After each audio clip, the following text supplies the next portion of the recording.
У 17-тім чишлє новинок «Руське слово» у рубрики «Тижньовник» зазначене підписування протокола Карпатських паралелох, а у рубрики «Нашо место» doznace jaki rezultati lokalnih vyberankoh u Verbaše i jak označeni Dzenj planeti Žemi.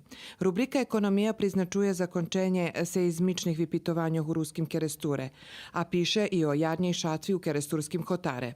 Duhovni život rozpatra jake položenje teologije u sučasnim društve, a rubrika «Kultura i prosvita» analizuje či budze oformene ruske odzeljenje u kocurskej školi i jaki rezultati postigli ruski recitatore na pokrajinskej smotri. Rubrika «Ljudze, rok i život» predstavlja čitačom Vanju Vargovoho z ruskog Kerestura, fotoreportera Jaroslava Papa i Zdenka Burčaka z Vukovaru. Na bokoh rubriki «Sport» okrem rezultatoh z fotbalskih zmahanjoh naših kluboh predstaveni da kedišnji fotbaler, a teraz profesor, dr. Slavko Molnar z Jurđova.